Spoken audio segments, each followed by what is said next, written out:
ಜನರಿಗೆ ಮಾರ್ಗದರ್ಶನ ಮಾಡಬೇಕು ಅಂತ ಹೇಳಿ ನಾವು ತಮ್ಮಲ್ಲಿ ವಿನಂತಿ ಮಾಡಿಕೊಂಡು ಇವತ್ತೇನು ಧಾರ್ಮಿಕ ಕಾರ್ಯಕ್ರಮದ ಬಗ್ಗೆ ಅವರು ಹೇಳಿದ್ರು, ಇದೇ ನಮ್ಮ ದೇಶದ ವೈಶಿಷ್ಟ್ಯ.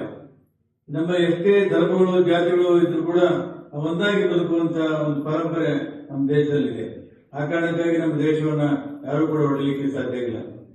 ಅವ್ರು ಹೇಳಿದ್ರು, ನಾಳೆ ಬಶಾಖನ ಜಾತ್ರೆ, ಧರ್ಮರಾಜ ಜಾತ್ರೆ ಒಟ್ಟಿಗೆ ನಡೀತವೆ.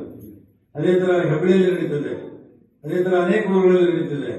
ಇದು ನಮ್ಮ ದೇಶದ ಒಂದು ವೈಶಿಷ್ಟ್ಯ. ಇಂಥ ಒಂದು ಹಿನ್ನೆಲೆ ಇಟ್ಕೊಂಡಂತ ನಮ್ಮ ದೇಶಕ್ಕೆ ಕೆಟ್ಟ ತರಬೇಕಂತ ಕೆಲವರು ಹಿಂದೂ ಮುಸ್ಲಿಂ ಜಗಳ ಹಚ್ಚುವಂತ ಕೆಲಸವನ್ನು ಮಾಡ್ತಾ ಇದ್ದಾರೆ. ದಯಮಾಡಿ ನಾವ್ಯಾರು ಕೂಡ ಜಗಳಕ್ಕೆ ಹೋಗೋದು ಬೇಡ. ನಾವೆಲ್ಲರೂ ಅವ್ರು ಹೇಳಿದಾಗೆ ಮಾನವರೇ ಒಂದು, ನಾವೆಲ್ಲರೂ ಮಾನವ ಧರ್ಮಕ್ಕೆ ಜಯವಾಗಲಿ ಅಂತ ಹೇಳುವಂಥವ್ರು.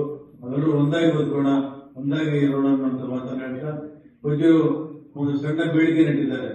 ಮಠದ ಜೀವನೋದ್ಧಾರಕ್ಕಾಗಿ ಏನಾದರೂ ಸಹಾಯ ಮಾಡಬೇಕಂತ ಸರ್ಕಾರದಿಂದ. ಹಿಂದೆ ನಮ್ಮ ಶಾಸಕನಾಗಿದ್ದ ಒಂದು 5 ಲಕ್ಷ ರೂಪಾಯಿ ಕೊಟ್ಟಿದ್ದೆ. ಅದೆಷ್ಟು ದೊಡ್ಡ ಮಟ್ಟಕ್ಕೆ 5 ಲಕ್ಷ ರೂಪಾಯಿ ಸಾಲದು ಅಂತ ನಾನು ಕೂಡ ಒಪ್ತೀನಿ.